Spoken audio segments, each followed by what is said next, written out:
you first get into K-pop? The first time I ever saw K-pop was actually on a channel that we had when I was living on the West Coast, and I remember specifically it was a video of 7 guys dancing on a lake, singing like a little tune. I think it sounded like early, so I'm not sure. Kind of later, it was actually the group Shinhwa. So that was the first group that I ever saw. That was like probably early 2000. Fast forward later, I got into Big Bang and started getting introduced to a few other groups, Shiny, and then I think that it just kind of, kind of spiraled in the good way from there, and I just down the rabbit hole from there. And for me, so I grew up, my aunt is married into the family and she's Korean. And so I used to be one of those children that literally had nothing to do, so I just played on the internet all day. And I came across a video of these really pretty girls dancing, having a great time, and I showed my aunt because I was very excited about it. And she's like, "This is Girls' Generation. This is K-pop. This is where I'm from. This is the stuff that we listened to growing up." And so for me, I've been listening to it maybe since I was about 8 years old, and I've been into the group since from there on out. It started about, I would say, 8 years ago. That was my introduction to K-pop. It was through friends, and they would always play K-pop, and at first I found it kind of annoying, so I'm like, oh, this again, I don't understand what's going on, etc., etc. But as time passed, I actually began to enjoy it. I started when Kyuhyun joined Super Junior, which is like 2006, I believe, yeah. I think it's about 28 that I started into K-pop. My sister's cousin introduced that to me. And what were the first acts that you really fell in love with? Shiny was my first group, and then Block B. Well, technically it was kind of reversed. Shinhwa got me into knowing what K-pop was, but it really was Big Bang that kind of drew me in. The visuals, the music, I've never seen anything like that before. Super Junior. They have so many members, and each member have their own like unique talent. For me, it's Girls' Generation because they have really nice dancing skills and their voice is super good. BTS. How did you get into BTS? I actually was like a late bloomer for BTS. The first video I saw of BTS was Mama, maybe 2012. Like I said, I liked Block B, so the first one I saw was Block B versus BTS. And I was like, who are these people?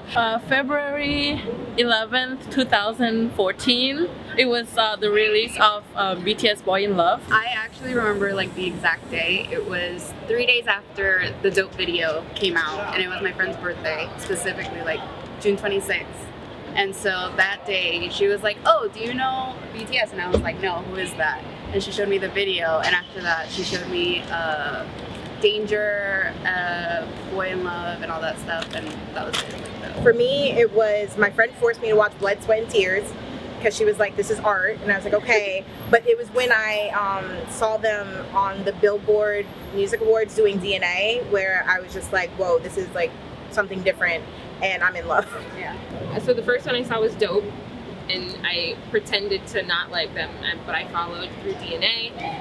And so I was a huge fan, but when Tear came out, that was when I like really dove headfirst down this hole, because Magic Shop became like huge for me, and what he was saying in it, and I'm gonna cry, so move on. What is your favorite BTS song? Save Me. So a lot of people is like, why Save Me? You know, you have Blood, Sweat, and Tears, Mic Drop. Oh, okay. I love Save Me because it's so beautiful. It speaks to my soul. I'm not gonna lie, I got in like 2 months ago because I know her, but I've been listening to BTS songs without knowing that they're BTS since I Need You. And then that's when I realized like, oh my god, it's BTS. Do you guys consider yourself a part of the ARMY? I do now, absolutely. I feel like when I was getting into them, it's like I was trying to, of course, stay faithful to my Shinhwa and my Fandom. Like, it was great for me to experience them because I feel like I don't feel, not to say I was closed-minded when it came to K-pop, but it was hard for me to open up to other groups. And me listening to BTS actually has helped me to listen to other groups, and I really appreciate their message and what they talk about with mental health, opening up their anxiety, and their positive message that they bring to everything. I love their music and I respect them for everything that I do. I definitely consider myself an ARMY. I'm a new ARMY, but I definitely consider myself an ARMY. Who's your favorite member of BTS? Kim Seok-jin. B. Yeah, Kim Seok-jin because he's so precious. His voice is really good, and he's a really good hyung for all the other members. Jungkook. Who was your bias record? B. Bias record, I have to give it to Kim Namjoon. I like Jin. Jin. Can he give out like all the fans food? And food is like my thing. Like I can't live without it. What is the difference between a BTS fan and an ARMY member? I'm more of a BTS fan. I'm not sure that I'm considered an ARMY, but I really do love, like, I have like studied their characters individually, like I watched the videos of them, so perhaps. But for me, I really just like, I like the videos, I like watching them. I know their names, but I don't know them as well as she does. I don't know the story. I don't listen to the SoundCloud releases. But I don't necessarily know that there is a difference in that idea either, because if you love them and you love their music, then they consider you an ARMY. Yeah. They appreciate you. They make songs for like they mention ARMY a couple times in different songs. They love us and we love them, and that's it. I don't think there's really necessarily a difference. I would say a BTS fan is somebody that just, it's here temporarily, like, okay, you know, I like BTS songs, I like the concert, but an ARMY is actually invested. Real armies are here to like support the whole the message that BTS try to give, and not only just here for like their looks or like their face, and you know, and not just only stand one member but the whole group. Is there a piece of like criticism that BTS has gotten from the Western market that you think that they didn't deserve? Just that their popularity is based on like social media and not like the things that they say and like the good people that they are, that it's all because like, oh, because it's social media, so of course they're popular. They have a message and the message is good and they deserve to be acknowledged for the message. There's always like, well, how do you understand them? And Right. da da da da. And I'm like, because first of all, you can look up lyrics. You're giving them crap because you're calling them K-pop first of all, and they love to use K-pop as if it's a negative word. Personally, I don't like the ignorance that I've seen in the media. Even just the smallest thing, mispronouncing their names or not doing the research. I saw an interview this morning and it made me sick because it was making a mockery of what they are. Number one, they're artists and they put their hard work into this music, and they do things that Western artists aren't doing, and they shouldn't get trashed for that just because they're pop or they're not singing in English. Who gives a hell if they're not speaking in English? I don't see people saying, oh, I don't like Selena, but they're listening to Bitty Bitty Bum Bum. There's never a problem when it's like a Spanish song like Despacito Right. being like sung all over the world, but Yep. when it's like a Korean artist doing groundbreaking things in a different country, then it's sort of like, oh, but like, why are you this popular? Like, there has to be So you something. think the criticism of saying they're a trend, Yeah. Right. substance, kind of No. pacifying the need for They're passing- Asian representation? yes. Do you think it's out of ignorance, or do you think it's out of a serious like racial I think it's both. Yeah, definitely both. No, 100% definitely racial Definitely. uncomfortability. And it's both. So again, like I said, they don't want to understand because it's different, and that's always how the racial divide is created, because they don't understand it, so they distance themselves from it, but also they're ignorant. They don't want to. They don't want to try. And I think that it definitely stems from both of those things. I think ARMY get a bad rap, and I think that it gets a name because when you're first shown what ARMY is, it's the negative, the fan wars and all these things, and that's not necessarily what armies are. I've seen very good armies, people supporting each other, just being kind, because that's what human nature is. But in the media, armies are portrayed as these rabid stands. Like even in the SNL skits that they were doing in the previews, like, you see that they were like, Emma Stone and like the other cast members were like teasing the fans for this sort of like Ideology Like, that yeah. they're insane and rabid and only and, in it for the looks. And yeah, it's like it's definitely not there. You saw that with One Direction as well too. All the fans that were going to these concerts and doing all these things for them, it was the same thing too. But then you see sports fans doing the same things and they don't get the same talk about them. When I first got into BTS, I refused to call myself an ARMY. Right. Because when I did get into it, armies were made to be insane, over the top, out of their minds fans who were aggressive and angry and always causing issues.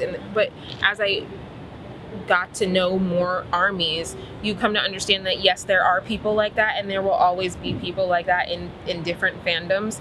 The ones who understand the message and the ones who truly love BTS, they are ARMY, and they are family, they are friends, they are supportive. It's definitely more than a fan base, and Namjoon said it in one of his previous concerts. We're a community, you know? We're a family, you know? This is like us. It's us and them, and nothing can divide that. Nothing can come between that. If you guys sent a message to BTS, what would you tell them? Oh my god. Thank you. Thank you, and please take a break. Yes. Take a nap. Oh my goodness. Don't hurt yourselves over us. Please don't do that. Rest and take as much time as you need for each other, and find your own self while you're helping us. Take a nap, J-Hope. Take a nap, Ratmon. You're doing too much. I would say that all the members have done a great job writing songs, making songs for us, and so many contents like BTS Run and other stuff for us. We're really thankful for that, and also the messages that they're giving us is really helps us to like go through like hard time in our lives. I think I have to thank them because there's such a stigma around a lot of things that they talk about. They touch on mental illness a lot, and we've all said that we were going through dark times when we find them, but my dark time was really hard, and I didn't think that I was gonna make it past my next birthday, because I just couldn't do it. I can't say that I found them; they found me, and they they made it okay to be who I am and to feel how I feel. And like she said, they made me want to be better. I started getting up in the morning. I started showering more regular and just being a normal person. They gave me myself back. And I had lost it so long ago, so they are my everything. And I want to thank them because they returned me to me. I am an ARMY. I'm in my 30s. Like, it doesn't matter the age. Like, there's such an amazing message you guys are presenting, and it's getting through. Thank you. Just thank you. Thank you BTS, thank you the producers, thank you Bang PD, and everyone. Thank you. At the time when I found them, and when I got to know them and listen to their music, it was a time in my life where I really had no motivation to do anything. I wasn't doing that well in school, and at the time I didn't feel like I was being noticed, I guess. It was really hard. It was really hard to find anything in life that was positive. They were one of the few things that were.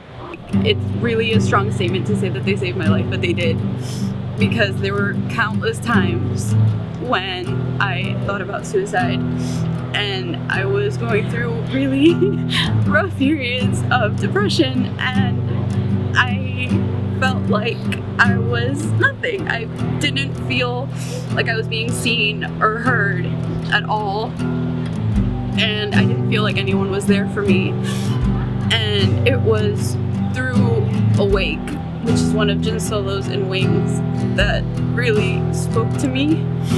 And he says in the songs that maybe he can't fly, but you know, in Epiphany it changes to, you know, he can and he will. And that was so transformative for me, and it really gave me a sense of purpose. You know, I saw that he was struggling with self-esteem and confidence issues and all that stuff that I was going through, and I felt like I had someone that was like me. He may be a boy and Korean and, you know, an idol, multimillionaire, but he was like me, and that was something that I think no one could ever take away from me. The countless times that I heard their songs in the dark, just crying in my room, you know, to gain some sort of, you know, happiness, I can never thank them enough for what they've done for me and my mental health.